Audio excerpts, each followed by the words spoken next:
Hi everyone. So on behalf of Associate Professor Dr. Lise Vadreau and the Marine Data team, I welcome you all to this Marine Data Ocean seminar, the first seminar of the year. So thanks for joining in again, and also a warm welcome to all the new participants who we see for the first time in this group. So we're really happy to invite Professor Dr. Levin today with us on the topic of climate change and the deep sea, science policy perspectives. And as most of you know, the Marine Data seminars are a space for you to discuss recent ocean issues in this informal group. So we invite, once a month, we invite academics, policymakers, NGOs, corporate sector, anybody really who's interested in these issues to come and see our experts present on one specific topic. And then we have a bit discussion time for you to ask your questions and also to discuss and maybe also share your experiences if you are also working in that field. As I am inviting more people to come into the room, one second, I would like to introduce the session. As most of you probably are interested in either climate change or ocean or both. We would like to focus today on the link between the two, the deep sea and also climate change. What are the impacts of climate change on deep sea marine life, and also how is the ocean mitigating climate change?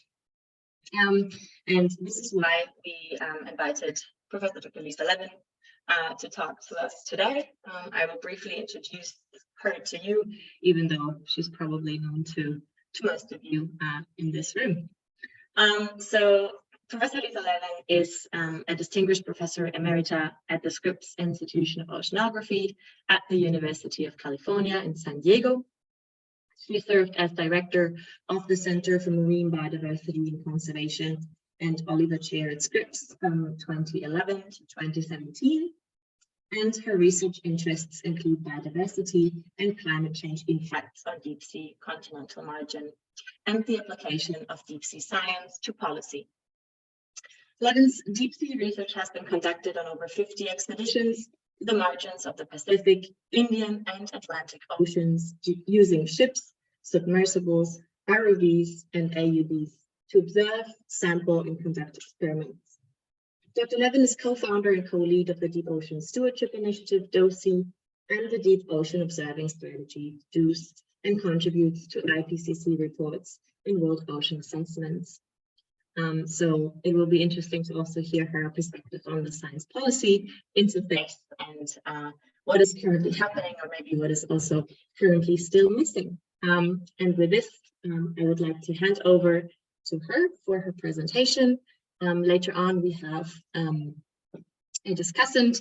I would like to apologize that Lise Vadreau cannot join us today, unfortunately, but we have Christelle Vanot, who is our postdoc in the Marine Data project, who will briefly point to some of the points raised in the presentation and maybe kick off a bit of the questions and answers session for us later on. And with this, I'm inviting Lise Levin to her presentation. Okay, hi everybody. Let me share my screen. Go into presentation mode. Can everybody see the screen okay? All right, well, thanks, Ina, and hello to all of you. I see a lot of friends online. Happy to see you all. As Ina said, today I'm going to be talking about climate change in the deep sea, and have a lot to cover, actually. The first half of the presentation will be sort of science-based. I'll talk about deep sea roles in climate mitigation and regulation. I'll talk about how climate change actually manifests in the deep ocean and what the effects are on marine ecosystems. and then a little bit about how this intersects with human activities, including sort of the looming human activities to remove carbon dioxide from the atmosphere. And then I'll talk for the latter part of the presentation about the linkages between climate and biodiversity and deep sea policy, and what some of the gaps are, and governance gaps as well as some of the governance options that we could be considering to address climate change in the deep sea. So I think most of you are aware that when we talk about the deep ocean, we're talking about water below 200 meters. And most of you, I'm sure almost all of you know that the majority of this lies in international waters, 60% or 64% if you include the extended continental shelves. And most of the deep ocean is, in fact, most of the habitable volume on this planet. Because the ocean's so deep, and life occurs from top to the bottom, this accounts for over 95% of the habitable area.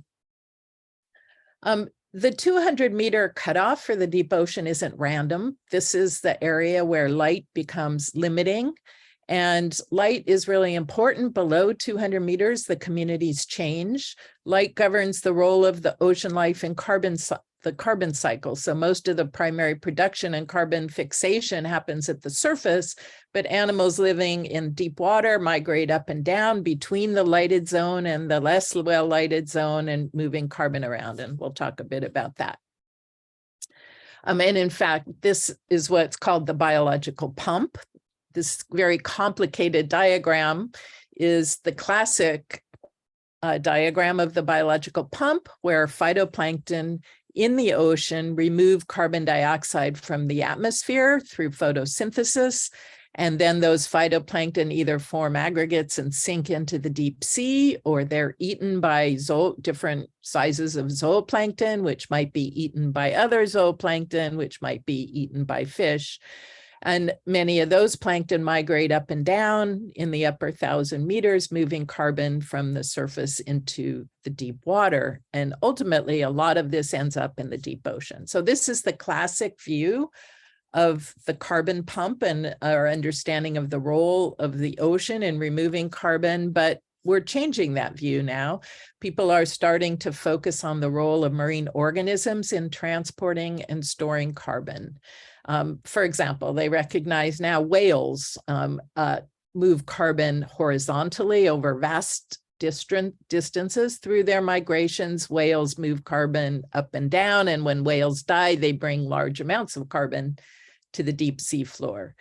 I mentioned the vertical migrations of fish. These are the largest animal migrations on the planet. There are literally trillions, billions, maybe trillions of small pelagic fish moving carbon from surface waters into the deep sea, and they excrete. Most people don't know fish actually produce carbonate that they release in addition to their what's in their bones. And then we have trophic cascades that move carbon through the food web, including some animals that will feed in shallow water algal or seagrass beds and move that carbon then into deep, facilitate the move to deep water. So we have a lot of different animal roles.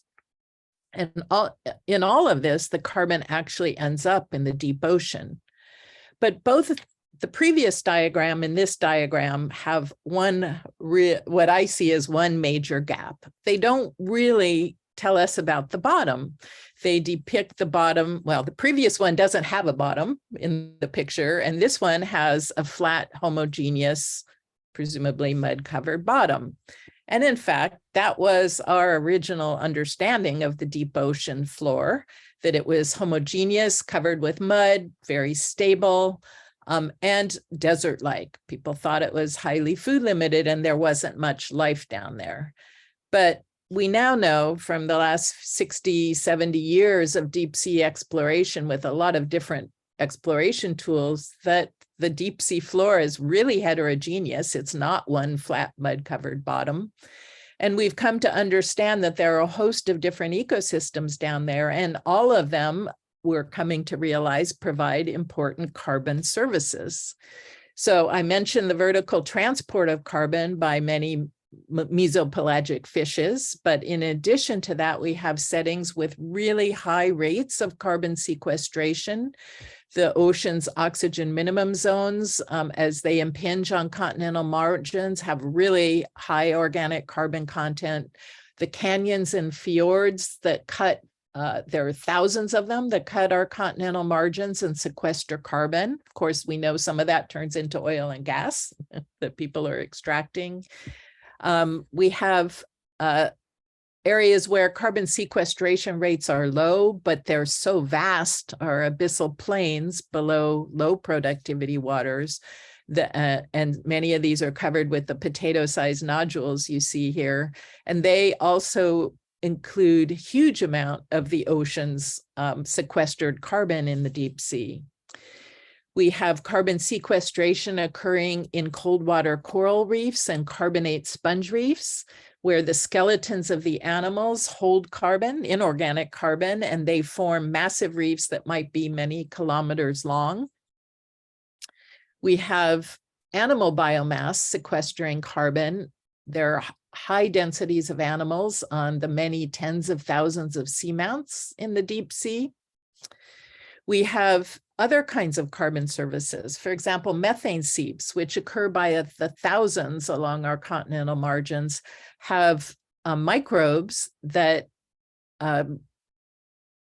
oxidize methane and turn that methane into either CO2, which is a less potent greenhouse gas, or they turn it into carbonate rock, which locks it up. We also have animals like the mussels you see here with aerobic methane oxidizing microbes living inside them, and they turn that carbon into animal tissue.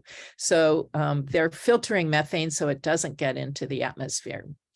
We also have other services like hydrothermal vents, which release iron and other nutrients that ultimately fertilize the surface ocean. And that is what allows the phytoplankton to be so productive and to draw so much carbon dioxide down out of the atmosphere. So this is a different way of looking at the seafloor. It's not one just mud-covered floor, but there are a host of different ecosystems with many functions. And these ecosystems and their resident species have a lot of really special features that mediate their vulnerability to climate disturbance. I'm going to talk just about a few of them. One of these is that the animals in the deep sea live a really long time, up to thousands of years for some of the corals and sponges, hundreds of years for the fish. They mature very slowly and they grow slowly. And this means that adaptation to climate change will be slow, or recovery from disturbance will be slow. I mentioned the heterogeneity. Each of those ecosystems I described has its own endemic resident species. And that means that not every system responds to climate change exactly the same way. The deep sea ecosystems depend on very specific hydrologic and geochemical properties, and these are changing under climate change.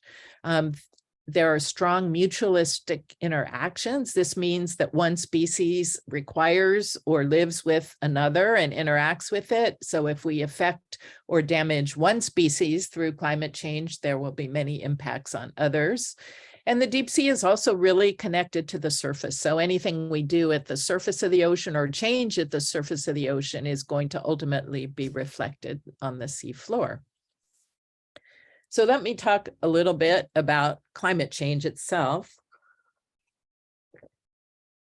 This is a simulation of carbon dioxide being released on the planet. You can see that most of it happens in the northern hemisphere, leading to rising carbon dioxide levels in the atmosphere. This is a greenhouse gas and it warms the air. Much of that heat ends up in the ocean. And we are able to document this through in a lot of different ways. We have different kinds of measurements being made, but very revolutionary was the implementation of the Argo float program. A few days ago, there were 3,900 of these floats in the ocean, bobbing up and down in the upper 2,000 meters, measuring temperature, salinity, and sometimes oxygen. And we use this information to understand what's happening in the ocean, at least down to 2,000 meters. And now we have a deep Argo program to 6,000 meters. And what these data have told us is that the ocean is the planet's greatest climate mitigator. It takes up over 93% of the excess heat. And that leads to what happens when the ocean becomes warmer is that it's less soluble to gases. So it holds less oxygen and it becomes more stratified. This also happens through the melting of ice, but that there's thermal stratification, meaning there's less vertical mixing in the ocean, and that also contributes to oxygen loss. The stratification also means there's less upwelling of nutrients and less primary production at the surface, and that leads to a decline in that carbon entering the deep sea. The ocean also takes up between about 1/4 and 1/3 of the excess carbon dioxide, and that leads to ocean acidification. And I'll talk more about these later, but what we know is that the ocean is vast, and most of the ocean is in areas beyond national jurisdiction. And so a lot of these processes are happening, or a large fraction of this happens in areas beyond national jurisdiction. And all of this happens at the surface of the ocean, but it doesn't stay there. Thermohaline circulation transports surface waters to great depths, and it can happen pretty quickly. And as a result, we have climate projections that are suggesting the ocean is experiencing the ocean floor, and these are projections onto the ocean floor, is that food supply is declining in all the areas you see in blue. Oxygen is declining at the ocean floor. pH is declining at the ocean floor, and temperature is rising at the ocean floor. But it is important to know that this is not a homogeneous effect, that different areas experience different amounts of climate hazard or combinations of these different climate variables that I've been talking about. And this these projections, which were done by Chulin Wei, I just showed to illustrate, that even in a small area, for example, in the Pacific Islands, you can find areas that are going to be very rapidly experiencing a combination of climate hazards, whereas other areas in blue that are not going to be experiencing so much negative impact. And we can also project when these changes will exceed historical variability, and that's called the time of emergence of these climate changes. So why does any of this matter? Why do we care? Well, I'm going to talk about some of the impacts on deep sea ecosystems, and I've already alluded to the fact that primary production is projected to decline due to increased stratification and less nutrient flux. That leads to less particulate organic carbon being sinking onto the deep sea floor, and that's the food supply for animals in the deep sea, much of it. And that is projected to lead to declines in faunal biomass at the seafloor in all the places that you see blue, purple and blue here. And those fauna are a very important part of the sequestration process. But it's not just the reign of plankton, which I was showing in the previous slide, that might be affected, but the ladder of living plankton, the vertical migrating animals, as I'll discuss, might be affected by changes in oxygen and food supply. We also know that the coastal plants like kelp and seagrasses are also going to be affected by climate change. Kelp in particular is very vulnerable to warming, so there may be less natural kelp sinking into the deep sea. Large carcasses may be affected, and we don't really know too much about dark production and chemosynthesis and how those might be affected by climate change.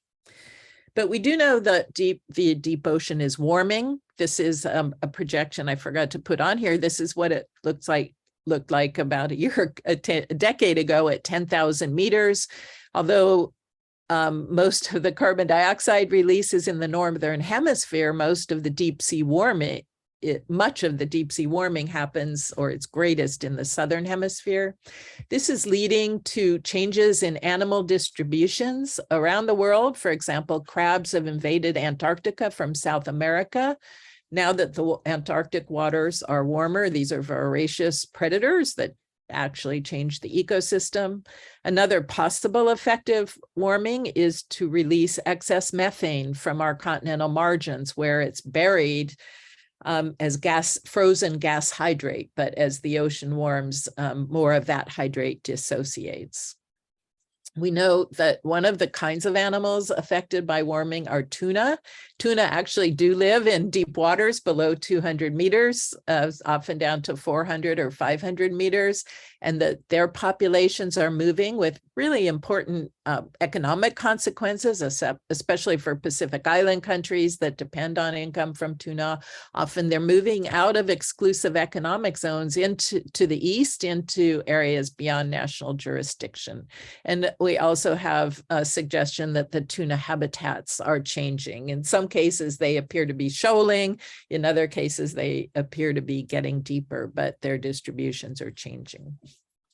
Another major effect of the uptake of carbon dioxide, a direct effect, is the lowering of pH in the ocean and declining what we call aragonite saturation state, which is what determines how easy it is for animals to produce their calcium carbonate skeletons. And this map shows changes in aragonite saturation state where there have been greatest since the pre-industrial era. And you can see a lot of the high levels occur in the North Atlantic and along continental margins. And this matters because we have a lot of habitat forming cold water corals in the deep sea. They are very important in enhancing biodiversity, but and while some of the cold water corals can survive these changes in pH and aragonite saturation, much of the cold water coral reefs is made of rubble, of non-living coral that has accumulated, and that will dissolve as aragonite saturation states fall. And so these habitats will begin to basically disappear. I want to talk a little bit about loss of oxygen. I mentioned that a warming ocean holds less oxygen and is more stratified, and these two effects have led to oxygen decline, especially in midwaters in the deep ocean. And all the areas you see in pink on this map show oxygen decline. It's not uniform throughout the ocean. On average, the ocean has lost 2% of its oxygen over the last 50 years, but some areas have lost a lot more. For example, off Southern California, where I live, the waters at 200 to 300 meters have lost 21% of their oxygen in the last the last 25 years.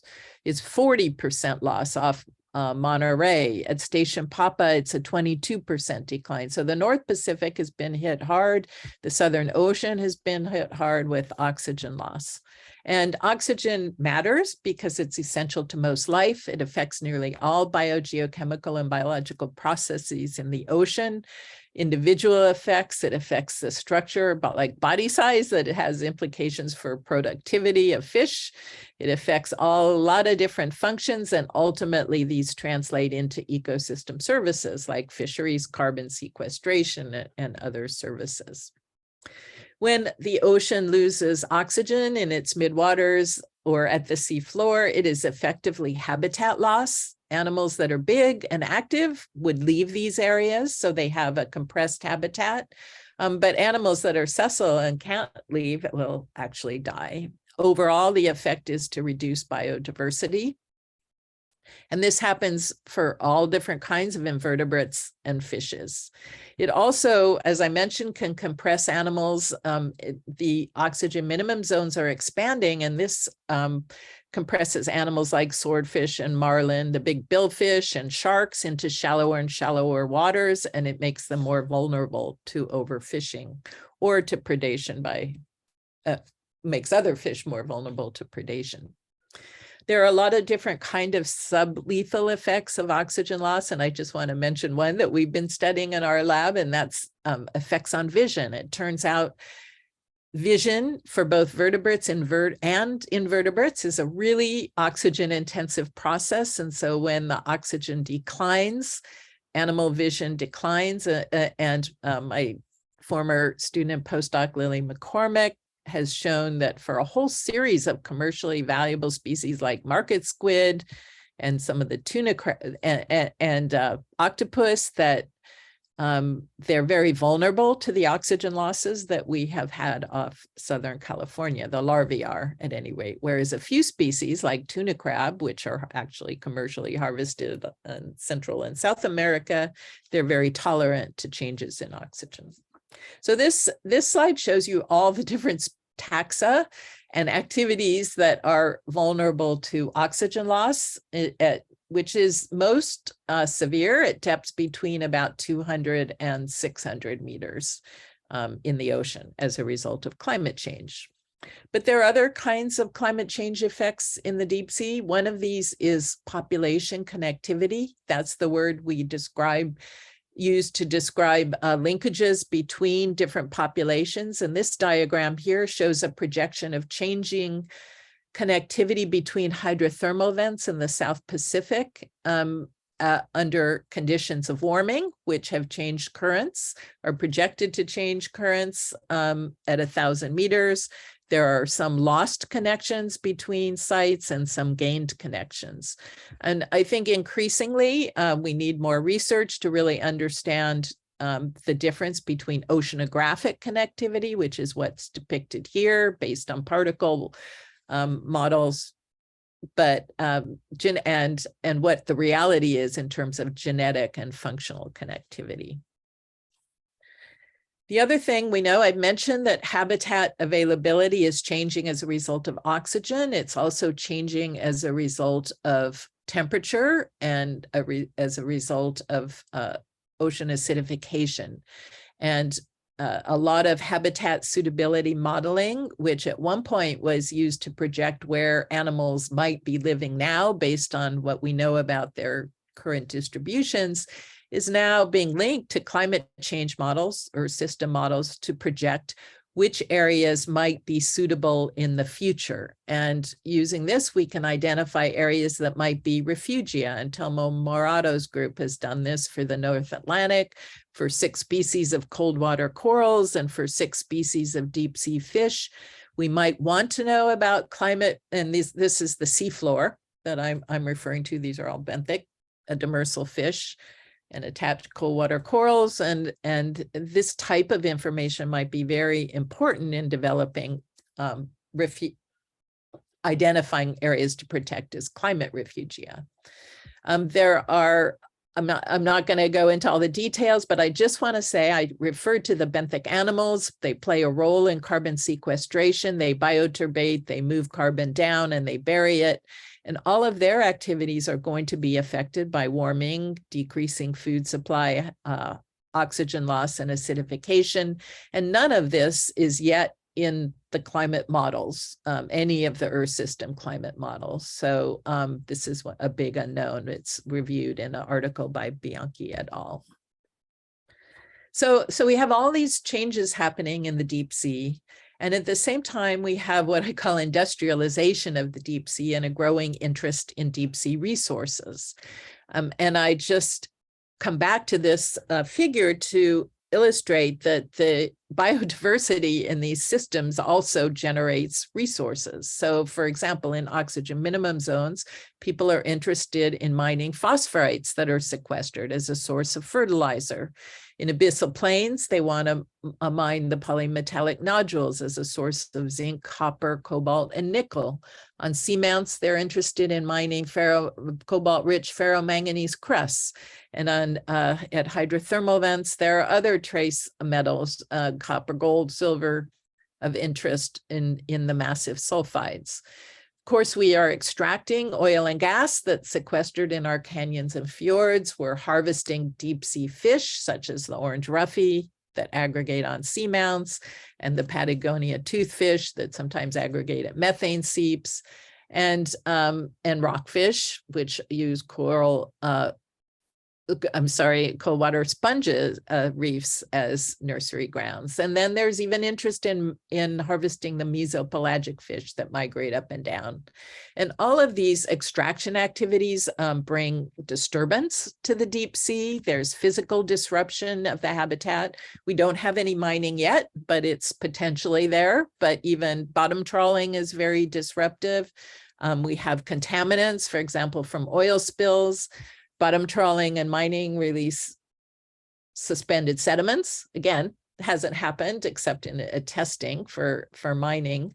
There's changes in substrate. There's disposal of mine tailings from land. There's damage to the three-dimensional structures formed by corals and sponges, leading to piles of rubble. So all of these different forms of disturbance affect ecosystems in the deep sea. And I think we're starting to realize that they may actually affect the processes that sequester carbon, or they may actually release carbon from the seafloor by disturbing the seafloor. And I have listed oil spills, sediment plumes, and mesopelagic fisheries, but there are also many other forms of disturbance that have the potential to disrupt the carbon cycle.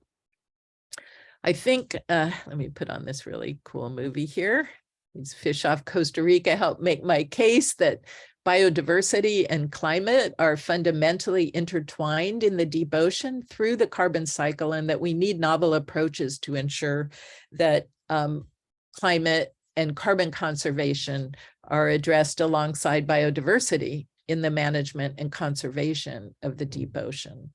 And now I'd like to really turn to, I've given you all the science, I'd like to turn and ask, well, where are the policy entry points to consider these issues? And I think most of you are familiar with this alphabet soup diagram of the United Nations and high seas and deep sea governance.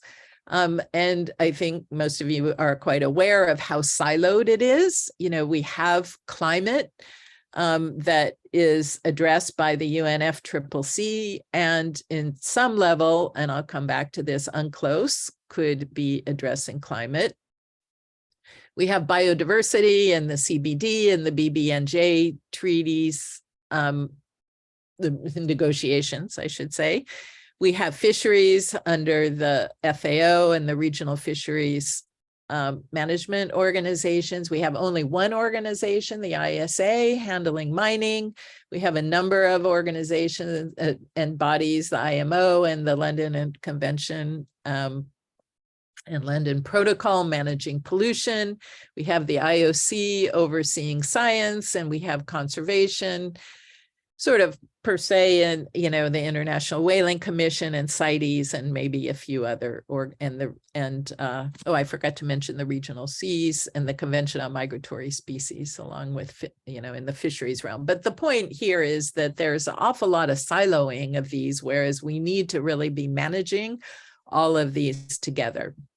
I want to refer to a paper that many of you may have seen, led by Laura Elsler, that took a look at how international agreements address both biodiversity and climate change together. And to look at this, a series of keywords were developed, the ocean carbon focus factor. And I'm not going to spend a lot of time talking about this, and you may have already actually or be planning to have a session on it. Maybe you already did, but I just want to point out that 3 of the international instruments have very high carbon focus factors. This means they address carbon and carbon issues, climate issues, and biodiversity together. So it's the London Convention and Protocol, the International Convention on the Regulation of Whaling, and the Convention on Migratory Species. But you can see that many of the other treaties and conventions don't. BBNJ text, very, very little on climate. Same with the Fish Stocks Agreement, very, very, well, BBNJ has low keywords on biodiversity and climate, but I guess my point is that many of our treaties and conventions address climate or biodiversity, but not handling them together. We have scientific bodies. As a scientist, I really want to focus on where we can bring science to these issues. And the UNFCCC has the IPCC, the Convention on Biological Diversity, and UNEP has IPBES. And so they produce assessments. We have the UN World Ocean Assessment that happens through, I think it's through UNEP and the UNGA. And we have GASAMP, which handles assessments more associated with pollution. So we have these different types of big science assessment bodies that are designed to synthesize and assess science and bring it to policymakers. And the issue is that very often the ocean struggles for enough of a profile, for example, in IPBES, or even in the IPCC. And when we do discuss the deep ocean in these, very often we don't do much with the deep ocean because there is such low confidence level on the studies because there's such limited research. So, and again, these are also very siloed in the way they operate. Now, there was a really important workshop held between the IPBES and IPCC that led to a report on biodiversity and climate change. So that was a really good start. But I believe, and there was a recent paper I was part of, led by Francois Guy, that suggests we need to really bring all of these together to assess ocean sustainability and provide policy guidance in this realm. And so there's a proposed international panel for ocean sustainability that addresses governance, research, the drivers of change, combined with human influence, sort of all the things that I've been talking about in the deep sea. We'll see if this is able to get off the ground. I think ultimately the thought is that perhaps they could become an intergovernmental panel, not just an international panel. So I mentioned that the deep ocean doesn't have a very high profile. We were able to get the deep ocean into IPCC special report on the ocean and cryosphere in a changing climate. And I just want to highlight the fact that although shallow water ecosystems are more at risk, perhaps you're familiar with these burning ember diagrams where the darker the color, the more risk. And the little dots show you the confidence levels, and all related to changing atmospheric temperature. So shallow water ecosystems will be damaged first, but the deep water ecosystems like cold water coral reefs, seamounts, and seamounts in particular, if we get to 1.5 or 2 degrees, these ecosystems are already at moderate risk. If we get above 2 degrees, we start seeing risks to abyssal plains and vents and seeps. Okay, so what do we do about this, and what are some of the entry points? And I'm going to, talk about just some ideas, some off-the-wall ideas, and some that I'm sure many of you are quite familiar with already. So UNCLOS itself, part 11, has the mandate to protect the marine environment and prevent, reduce, and control pollution. So many would like to see carbon dioxide and other greenhouse gases treated as pollutants and come under the jurisdiction of UNCLOS. Not being a policy specialist, I can't tell you exactly how this will progress, but I know there's a lot in process already.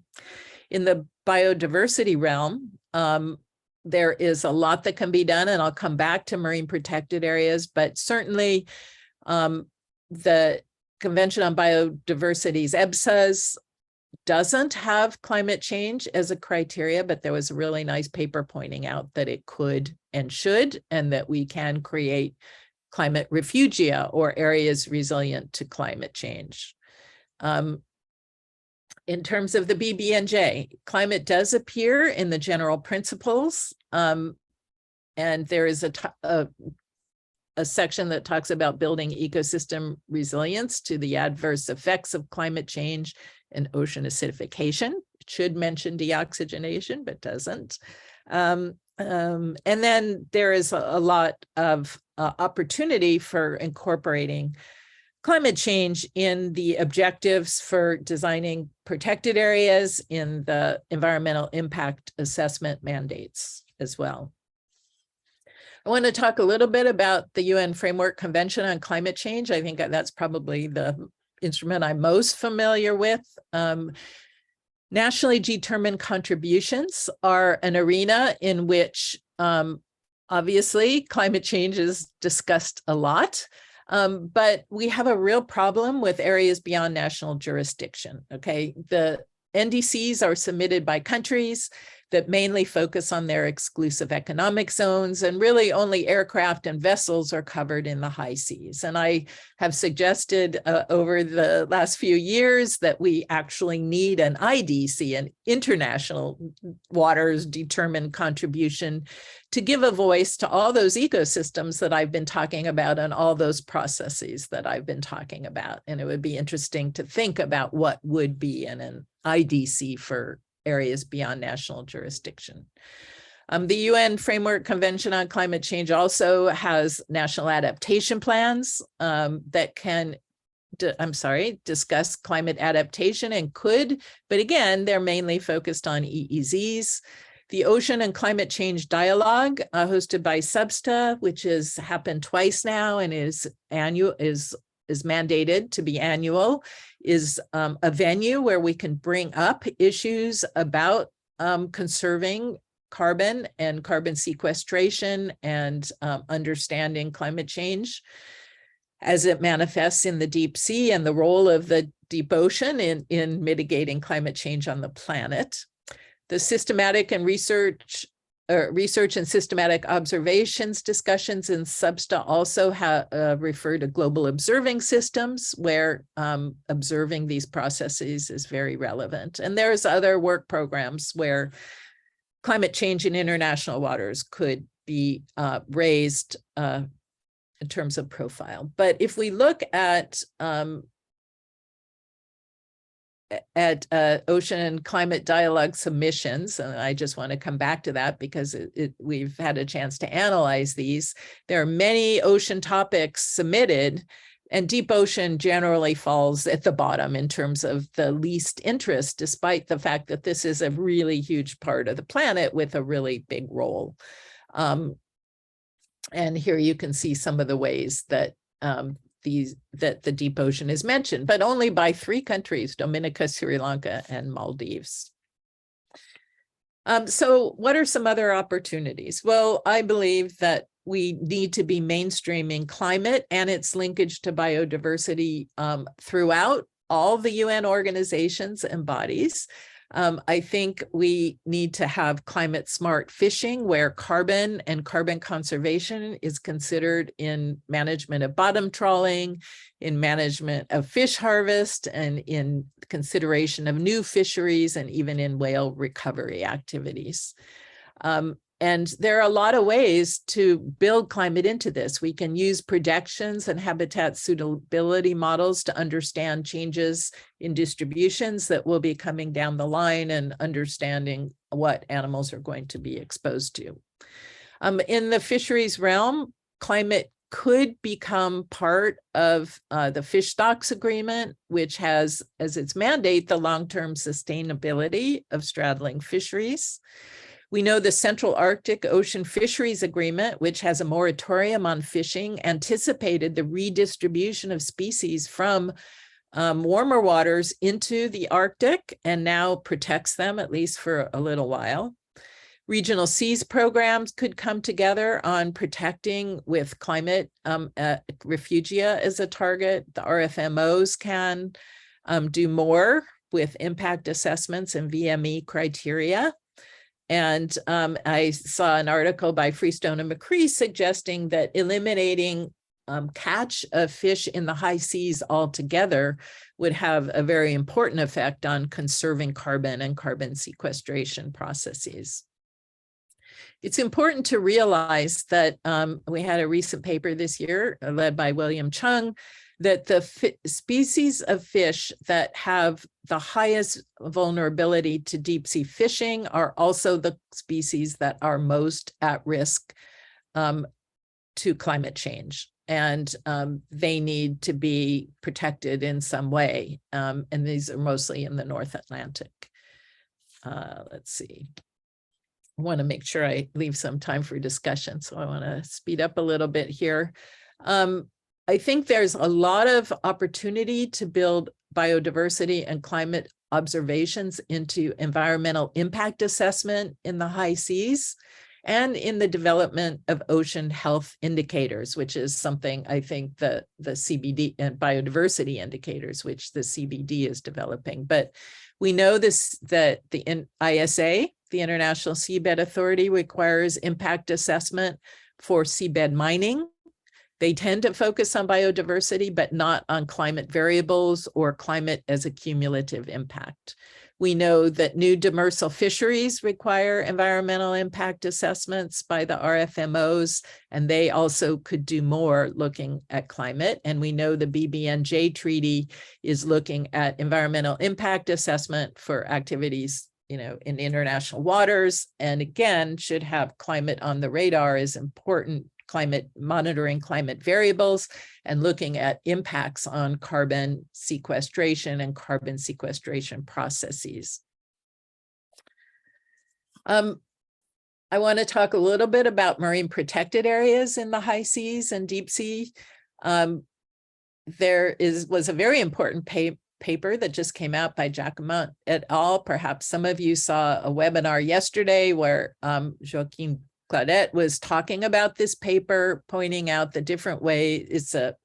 It's a large review that looks at the fact that MPAs provide climate mitigation, resilience, and adaptation. There are a lot of gaps where they couldn't find papers on some of these effects, and there's a lot of research left to do, but it's pretty clear that MPAs can provide climate resilience through diversity, connectivity, and adaptive capacity. So there are a lot of different organizations now considering different types of spatial planning and protected area design. And I would like to suggest that carbon stock conservation and climate vulnerability needs to be incorporated into these efforts. And again, I bring up the fact that we have climate projections. We can look at climate hazard. We can look at time of emergence to establish priorities and to identify refugia and prioritize areas. And this could be applied to the design of EBSAs, which I think ultimately will have some influence on the BBNJ spatial planning efforts. I mentioned that the RFMOs could use this. They designate vulnerable marine ecosystems, which are in fact vulnerable to climate change, although it's not part of the criteria right now, could be. And they designate fishing grounds, but rarely would they consider the cumulative effects of fishing in approving new fisheries, I think. Cumulative effects of climate on fishing. And the International Seabed Authority designates areas of particular environmental interest. And those are the APIs here in the Clarion-Clipperton zone. And I want to just take a look really quickly. We've done climate projections onto the sea floor on the mid-Atlantic ridge where there are mining exploration contracts, and in the Clarion-Clipperton zone where there are many mining, I think 21 mining exploration contracts. And these just show the projection of climate variables. And the main point I want to get across is it's not uniform. It's very heterogeneous. And so one of the things we can do with these models is make sure climate conditions in the protected areas are similar to those in the contract areas. We can identify climate refugia and identify areas where climate will be a really important cumulative stressor on top of seabed mining that will slow recovery of the ecosystems. And then I want to also mention, because those were two-dimensional seafloor projections, that Brito Morales and others have been doing a lot with 3D climate smart spatial planning, and that there is the potential and need for top to bottom protected areas. And here they've created some climate smart networks that can protect carbon services in different parts of the ocean. And it's just something to think about as we approach BBNJ and other and all these other bodies that are designing protected areas. The other thing is this concept of climate bright spots. I meant to put the Kiers et al. Reference down here, where we can find areas where oceanographic processes drive fisheries range expansions and create new beneficial fishing opportunities, and we can look into that. But there are other places where blue carbon stock what I call blue carbon stock conservation could be mainstreamed into ocean regulation. The International Whaling Commission could start thinking of whale stocks in terms of carbon storage and transport. CITES could start thinking about cold water corals, coral reefs, and calcareous sponges, but also others, taxa like bryozoans, in terms of their carbon sequestration capability. The Convention on Highly Migratory Species could, again, think of the species they're regulating in terms of the carbon conveyor belt and carbon pump and trophic cascades and carbon storage. And the World Heritage Program, which has no deep water sites, but basically protects sites of special value, could identify areas that need to be preserved for their carbon storage and sequestration capabilities. And the last topic I want to talk about, I'm sorry for going on so long, is climate intervention. And because I think this is going to be really important in the high seas. The IPCC tells us that we need to actively remove carbon from the atmosphere. Models tell us that carbon sequestered in the deep ocean will stay there for hundreds to 1,000 years. These are projections that show if you bury carbon, that carbon sinking from the surface to 1,000 meters or 2,100 meters or 3,100 meters will stay for a certain number of years in the deep sea. And as a result, there are many different carbon dioxide removal proposals that seek to place carbon in the deep ocean. And there are a lot of technologies. They include ocean fertilization, artificial upwelling, deposition of crop waste, cultivation and sinking of macroalgae, injection of liquid CO2 into the water or subsea floor. And all of these actually will change the deep ocean. They'll change the biogeochemistry, the food supply for animals, and probably have effects on biodiversity. Many of these activities are being just now starting to be tested. There isn't all that much research done, but there needs to be, because some of the side effects will exacerbate acidification or ocean deoxygenation. Some of the effects will create hypoxia or smothering on the sea floor. And we need to be looking at both the benefits in terms of carbon sequestration, but the costs to the ecosystems and their carbon services. So there is a need to safeguard carbon services provided by these deep ocean ecosystems.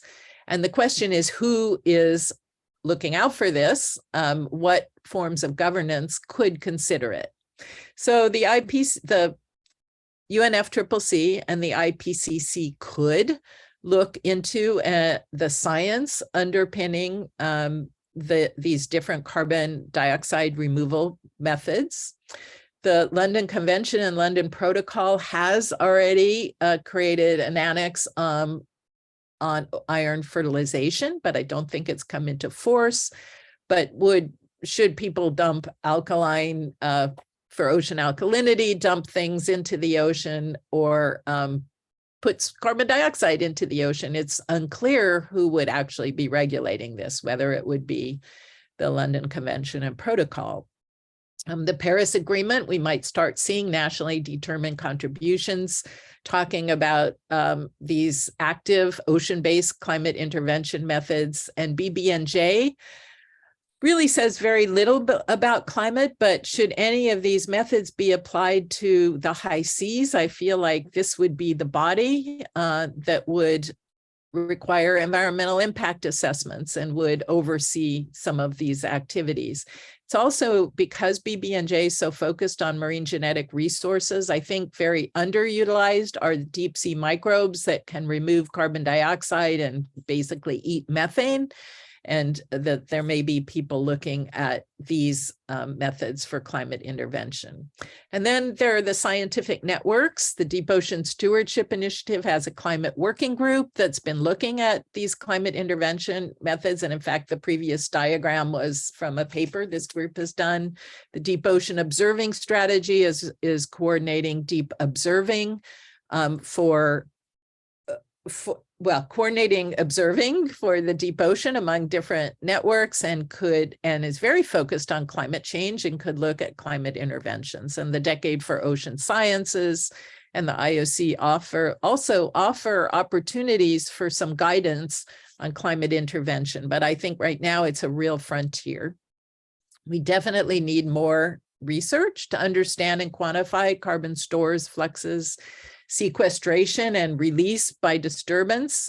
We need to really understand how human activities could be affecting the carbon cycle, especially in the high seas and deep ocean. We need to improve modeling that can inform what might be sustainable climate smart management and strategies, and including our ocean-based climate interventions.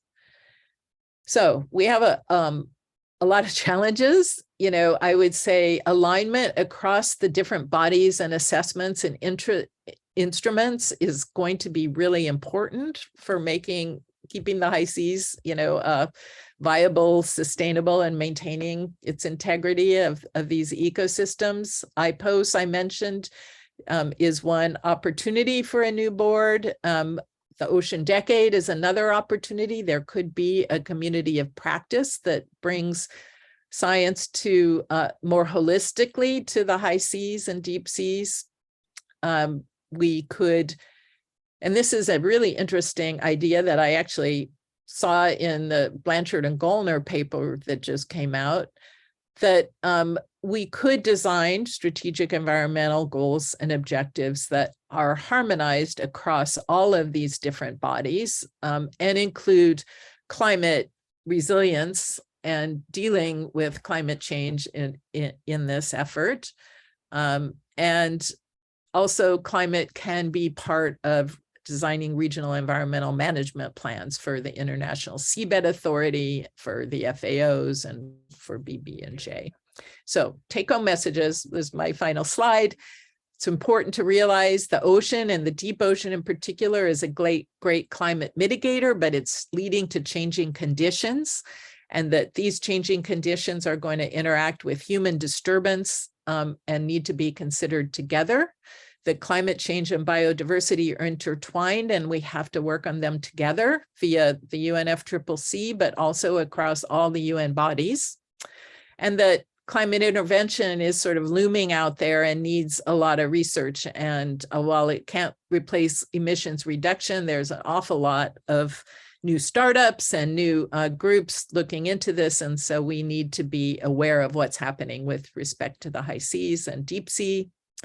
And I think there are a lot of climate gaps that I would love to discuss with any governance gaps when it comes to climate in the high seas. So I'm happy to talk further about this with anybody and answer any questions. Thank you. Yes, thank you very much, Lisa, for this fantastic presentation. I think judging from the participation, I see lots of interest in this topic. So it's really great to see all of you here. And thank you, Lisa, for bringing us closer to this deep sea life, and also connecting it so well to our international policy system as it stands, and maybe also some ideas for the future. And I see lots of experts also in the audience, and I'm looking forward to the discussion later on. Yes, there will be a recording available, and thank you also for the comments already in the chat. Maybe those of you who have commented will also be there in a few minutes to maybe say a little bit about this and engage in a debate.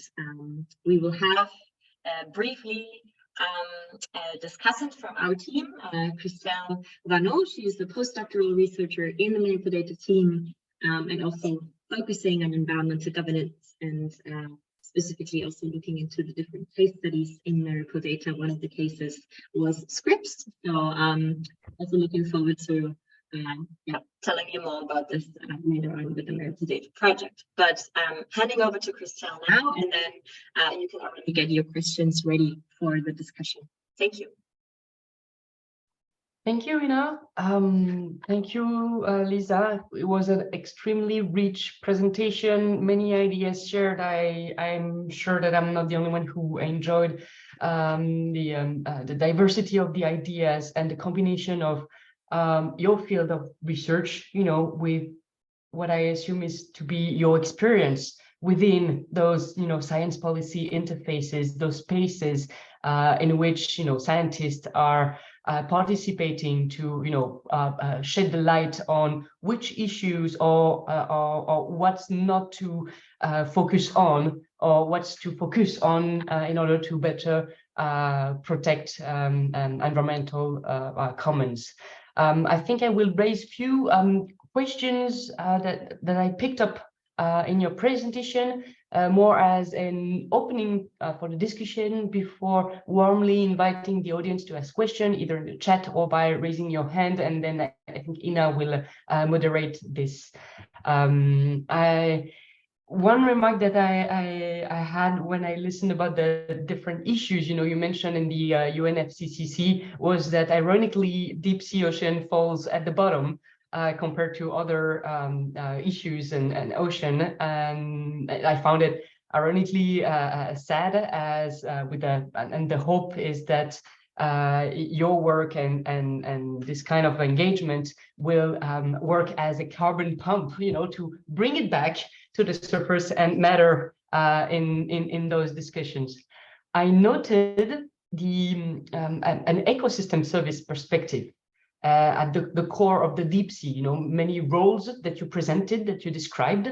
And I found the example of the carbon stock conservation. It made me wonder if you perceived it as an emerging field of conservation, whether it exists already or whether it's something that emerges.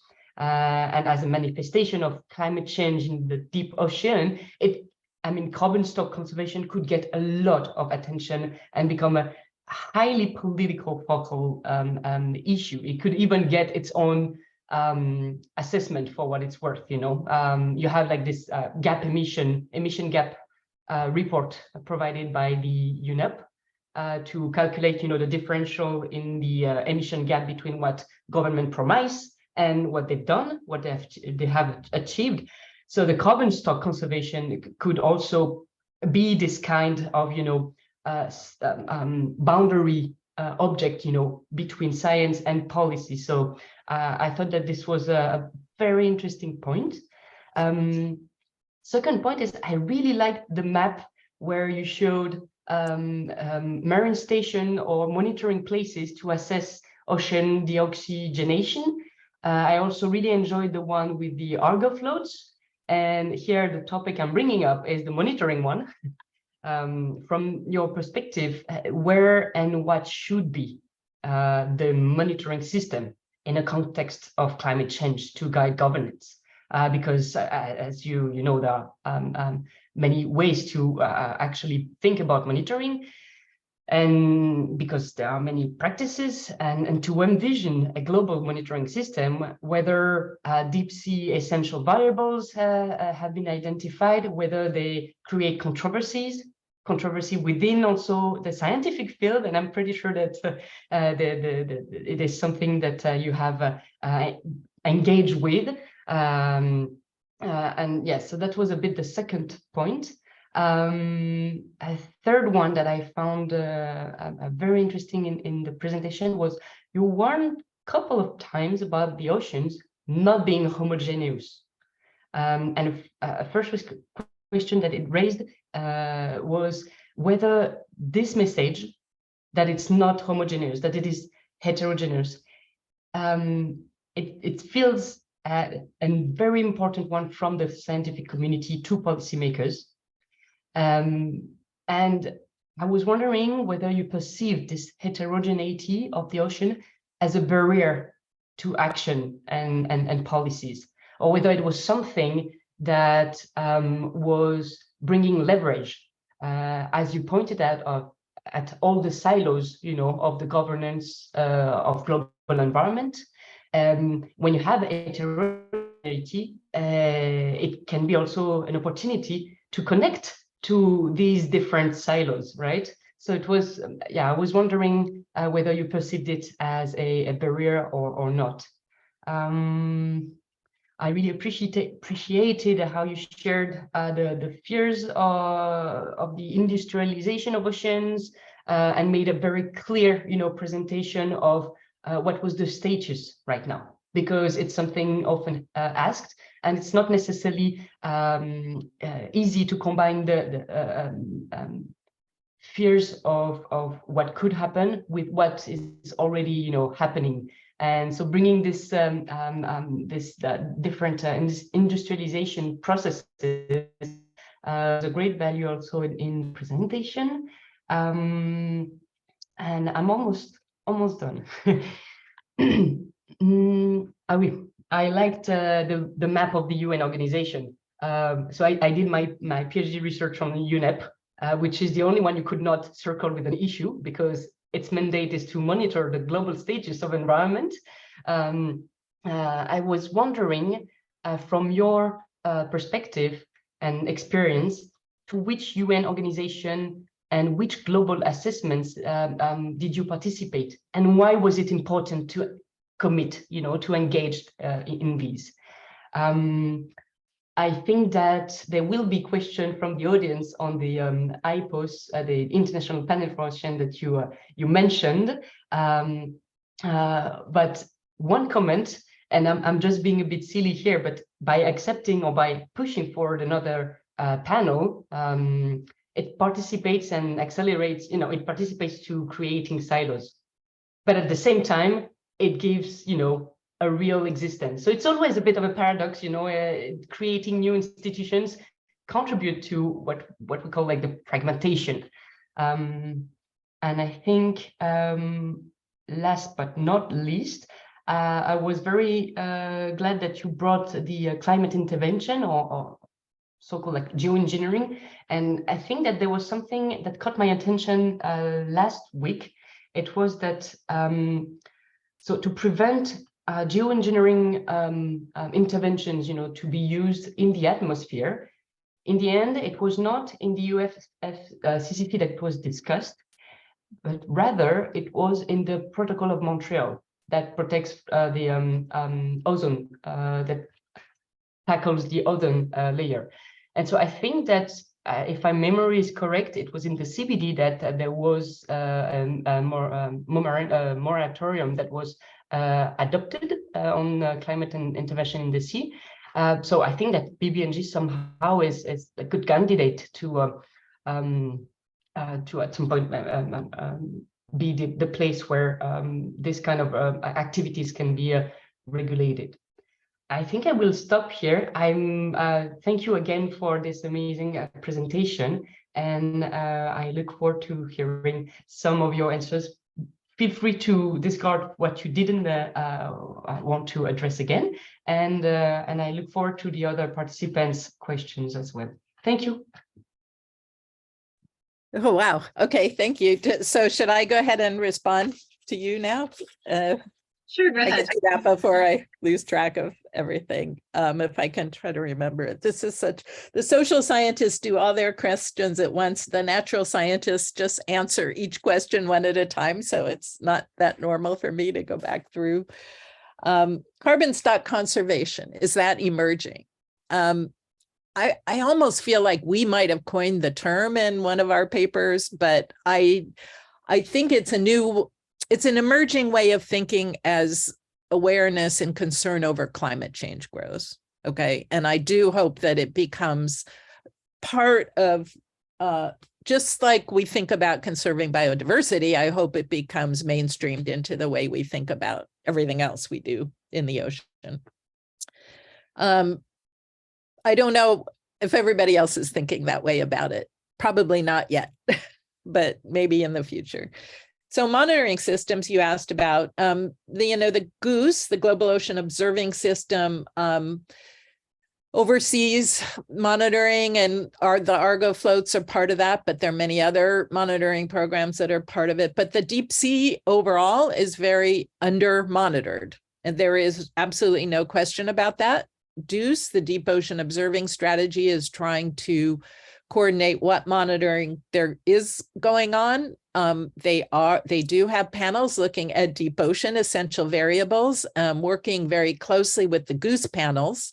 There aren't separate variables, but the DEUCE panels have been looking at specs that are needed and have been proposing new variables that are relevant to the deep ocean, but not so much shallow water. So ocean bottom pressure is almost a newly accepted physics variable now as a result of the DEUCE panel. We're looking at methane fluxes as a potential variable. So there is some action there on the part of DEUCE, but there's a lot of work to do. Lack of homogeneity. That's a really interesting question, and I never really thought about it the way you posed it. Is it a barrier to action on the seafloor? Because as you know, so many diagrams will just show the seafloor as a flat brown feature, right? But that's not what it is, and we know that. I hope it's not a barrier to action. Recognizing all that heterogeneity means that there's so much more biodiversity out there than we really expected, because each of those ecosystems has specialized species. Each of those species has superpowers to deal with high temperature and high sulfide and low oxygen and low pH and so on. And ultimately, you know, from a very anthropogenic services perspective, those all could end up being important to us. So I hope it's not a barrier. But I don't know how to leverage it in terms of policy. So maybe you guys can suggest that. You asked which UN activities and assessments I've been involved in. I've been involved in a number of IPCC reports, AR5 and AR6 and the SROC. I have been involved in the World Ocean Assessment. I led the continental slopes section and canyons section last cycle. I was involved in the IPBES/IPCC climate and biodiversity workshop report, that one. So that for the assessments, I think that's it. And then in terms of who I've engaged with, I've been active to some extent with the ISA. Through DOSI, through the Deep Ocean Stewardship Initiative Minerals Working Group. And I've also worked, I co-lead the climate working group in DOSI, and we have worked with the FAO on a deep sea climate change and deep sea fisheries technical report that's out there for anybody who's interested. I've had less engagement with BB&J and the CBD. I was at a BB&J prep meeting, but not any of the other meetings. And I don't know. There's probably a few other things, but I won't take time on that. IPOS, does it make new silos? Well, the theory behind IPOS was that it would draw representatives from all those other assessments that I showed and other UN organizations and bring them together, not be a new siloed entity, but to try to find a way to harmonize all of those things and pull the necessary, so not reinvent the wheel or repeat the studies, but pull from each of those. The Montreal Protocol, really interesting idea. Yes, atmospheric geoengineering actually will affect the high seas and the deep seas also. So there needs to be a voice there. I wasn't aware the CBD had a moratorium on climate intervention, so I'd like to learn more about that. But I'm also really interested to explore how the BB&J treaty could engage with different geoengineering approaches that ended up either in the high seas or affecting the high seas. So I'll stop. Perfect. Thank you so much for this. And I would like to encourage everyone for a quick discussion as time goes on. We already have questions in the chat. The first question was by Fuad. He also raised his hand. So I encourage you also to turn on your videos if that allows, if your internet connection allows, and ask your question. So I'll hand over to Fuad. And you also do not have to represent a specific state if you do not want to. That is completely fine. You can be yourself. You can also ask a question to me personally, and I will anonymously post the question to Lisa. Thank you. Thank you, Ina, and Professor Levin. It was really incredibly informative, and I'm so grateful that I learned of this virtual session. I actually have a series of questions, but because of time and others, I want to just come to the ones that I think most relate. I have a particular background of working in the BB&J space as a delegate and negotiator. So I'm kind of curious, how will, in your opinion, the CBD COP15 decision that gave us 30 by 30, as it's applied to A, B, and J, what can we expect as its contribution to help in climate change mitigation? That would be my first question. You mentioned the ocean and climate change dialogue, which of course comes out of I think it was initially proposed at COP25, and then we've had 2 rounds of it through in front of COP26 and now in front of COP27. Is that the effective UNFC modality for really driving the linkage? Because we're still learning how important ocean is to climate change. So ocean health is climate health, but it seems that oceans are generally disregarded. And you've made that point several times. I also referenced in the chat that SDG 14 is the lowest funded of all the SDGs. And I guess you mentioned INDs as very important to give a voice to A, B, and J. And I would love to hear just a little bit more of your thinking on that. Please don't answer all of these, by the way.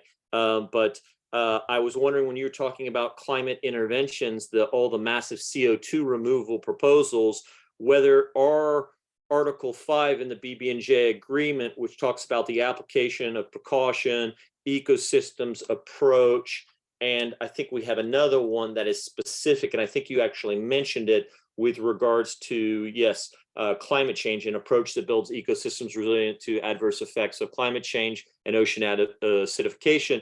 Do those principles be embedded in the BB&J instrument in and of themselves are sufficient to help us kind of assess the climate interventions coming, or as well as what we find with the EIA section?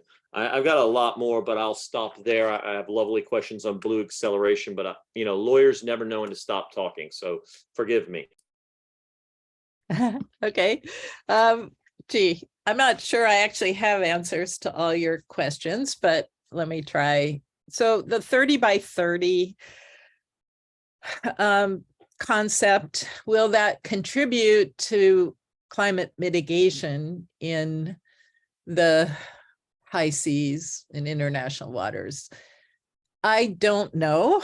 I think it depends on how, what the criteria are for these areas. And again, I think carbon conservation could be part of the criteria. Mitigation really involves doing something above and beyond what's already happening naturally. So conserving the carbon services provided by the high seas and deep seas now isn't really mitigation, right? It's some form of adaptation, although I think that's why we ended up coining the term carbon conservation, because it sits right in the middle of mitigation and adaptation. I mean, there's a variety of ways that protected areas could contribute. I mean, if there's no fishing in them, then the fish stocks can continue their carbon services and carbon storage functions, and so can the whales. You know, if there's no other sources of damage, you know, maybe some of the other processes would be conserved. But I don't know that they're going to mitigate anything. They're going to keep doing what they've been doing successfully for thousands of years, you know, those ecosystems. However, resilience is, and I talked about the Giacomo paper, I mean, climate resilience is probably important because conserving that biodiversity in those 30 by 30 area, you know, 30% of the ocean, 30% of the land areas is ultimately has to work beneficially for climate. There are probably climate functions that we don't even know about that those organisms have. So that's all I can say on that. Is the ocean and climate change dialogue effective at UNFCCC? Nope. I don't think so. I mean, honestly, I was at COP27 for all 2 weeks, and there was no formal mention of it at all. And it happened in Bonn 3 months before. Now there is a mandate in the new, I guess the COP27 agreement text or whatever you call it, that the ocean and climate dialogue reports to the COP. And so next year, it'll at least get mentioned. But you're totally right. The ocean is marginalized in the climate negotiations in general. Now, the observers have noted that, and ocean presence has ramped up tremendously to the point that there must have been 1,000 ocean events at the last COP27 in many, many different pavilions. Maybe not 1,000, but hundreds and hundreds of them. So, but the question is, how are they manifesting in negotiations? And not enough. And again, I totally believe there's a governance gap because the international ocean doesn't have a country present on its behalf. It has Peter Thompson, maybe the ocean ambassador to the UN, but it doesn't have a voice and it doesn't have an NDC. So maybe, and I don't know, you know, I guess how would one go about that? There's no formal way to submit an NDC, but one could, you know, a group of people, I suppose, could write one anyway and put it out there for people to think about. The BBNJ agreement, Article 5, I don't know the BBNJ text very well. And so you said it talks about ecosystem approaches. And I forgot what the question was there about it. You want to? I think the point of your most recent paper in Marine Frontiers of Marine talked about basically a lack of language in the BBNJ agreement that links the carbon aspect into the agreement. But I was looking specifically at climate interventions and whether the language that exists in EIA or some of the precautionary approaches or other language can make sure that those attempts to bring carbon from the atmosphere and sink them in the sea with all its biodiversity ramifications are going to be filtered by the legal framework that we put out there. Yeah. I can't answer that question, but I would love to hear others on this call, their thoughts about that, you know, and what would be necessary to raise the profile of this issue to the point where the text mandates that it has to be addressed and considered. Yeah, we also had one comment in the chat about the EIA chapter, including climate change as part of the definition of cumulative impacts, maybe as one entry point. We can also jump on this or have a different idea. I think it has to move beyond cumulative impacts because it's now, I mean, climate change affects everything. It's not just its own thing off on the side. And so, you know, if the BBNJ is all the different realms in which, you know, from scientific investigation to genetic resources to all the other kinds of activities that people might do in areas beyond national jurisdiction, I feel like climate has to be part of that, not just off to the side as a cumulative impact.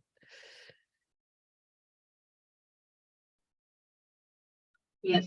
If there's anyone wanting to comment, you can always raise your hand or switch on your video and we will let you jump in. But there is one more question by Maria. I'm going to read you the question in the chat. She would like to know if you could reflect on whether science funding for high seas research is currently well organized and what could be done to increase science cooperation for the high seas. And she also mentioned that the EU is already supporting such an intergovernmental panel for ocean sustainability. Yeah, I mean, so this is an issue I haven't really discussed this, but the high seas and particularly the deep sea, it's very expensive to do this research. And as a result, it's really limited to most of the scientists are in wealthy countries. Most of the facilities are in wealthy Northern Hemisphere countries. And there's a real capacity issue, but most of the deep sea is not necessarily in those countries, right? Or even, and the ABNJ belongs to everybody.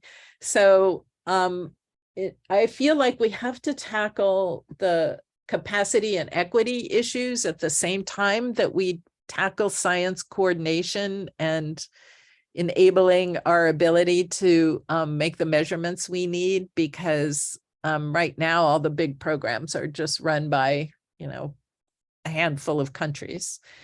What can be done there? I think the Ocean Decade was an attempt to create a global entity. I think most of you are familiar with the Decade for Ocean Science, which is managed by the IOC, Intergovernmental Oceanographic Commission. And it was an attempt to bring together and coordinate and get everybody talking to each other so there can be more coordination, but it's hard. You know, especially because science has ended up getting politicized in some cases. I mean, the opportunity for Western scientists, you know, to talk to Russian scientists has gotten much more difficult. There's so much global politics that ends up interfering with progress and collaboration. But I do think that one of our challenges is to create, and there are groups working on small, affordable deep sea observing devices that can be used by countries and small, you know, developing countries, small island nations, and so on. And I think that all of the countries and scientists in these countries need to be brought into the global goal of you know, solving these problems and the global goal of managing areas beyond national jurisdiction for the benefit of the whole planet, you know, not just for the handful of countries that have the technology to observe and monitor and sample them. That doesn't really answer the question, but it's a thought. Thank you. Do we have a last minute pressing question or comment from anyone in the audience? This is the time. Camila. Yeah, hi everyone. Well, it's a pleasure to meet you all and have the opportunity to listen to these seminars. I'm Pamela Tapia. I'm Eco from Mexico, and also had the opportunity to be a delegate for the marine issues at the COP15. And I can say that the marine issues are relegated session after session. And in the document of conservation and sustainable use of marine biodiversity, deep sea is only mentioned once, and it's accompanied by the underwater mining.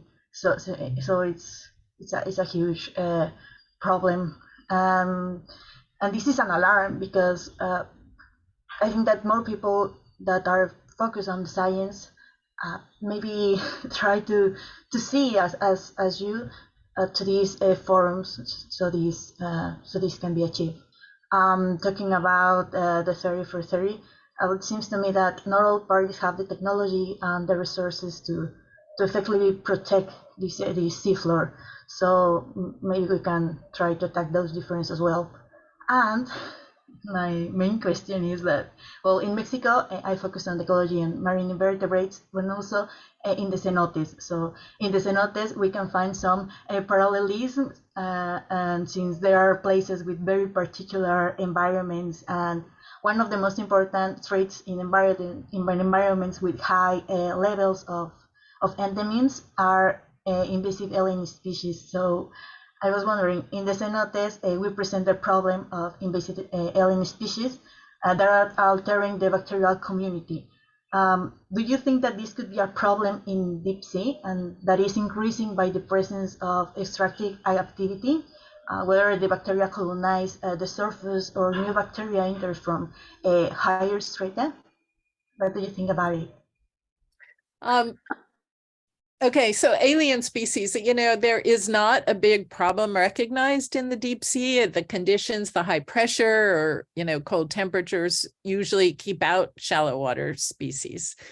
What is happening is, and people call them species invasions, but they're migrations of species moving from one place to another. So for example, those crabs I mentioned, showing up in Antarctica, they're not alien species per se, but they're a new invasion and they totally change the ecosystem. So that's probably more the type of thing that would be happening in the deep sea, is species moving around or occupying new habitats that they never were there before. But I'm not so sure that there would be invasive bacteria from human activities, if that's what you were asking about. I do think contaminants, however, are an enormous issue. And I didn't really talk about contaminants, but shallow water contaminants, PCBs and polyaromatic hydrocarbons and mercury, all sorts of things are showing up in the deepest parts of the ocean, along with microplastics and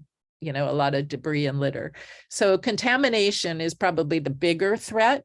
And as industrialization and extraction activities grow, there's going to be more and more contaminant release. Yeah, thank you, Lisa. Thanks, Lisa, for your answers to all our questions and for also raising more questions. And also thank you for the discussion and really for emphasizing the importance of linking climate and the ocean and maybe pushing for it a little bit more in the international sphere. On behalf of Miracle Data, thank you to Lisa, thank you to all of you joining in. I will quickly, before we go, share with you what we will do next time. So we have the next ocean seminar in February, shortly before the BB&J negotiations. So for those of you who are in the BB&J negotiations, I hope you can see the right slide. We have a seminar on BB&J on unresolved issues before the next IGC, the Intergovernmental Conference, and we will also touch on equity issues with Dr. Rachel Tiller from SINTEF from Norway, from the Department of Fisheries and Biomarine Industry, as well as Assistant Professor Elizabeth Mendenhall from the University of Rhode Island. So for those of you interested in BB&J and what is still to do, and maybe brainstorm a little bit in this small group, which is constantly growing, I invite you to this session on February 15th, and we will send out invitations to all of you that have been in contact with us by email. If not, you can always reach out to us, and we're happy to welcome you again and discuss with you and develop some new ideas for international ocean governance. Thank you very much, and I hope to see you next time. Thank you, Ina. Thank you, everybody.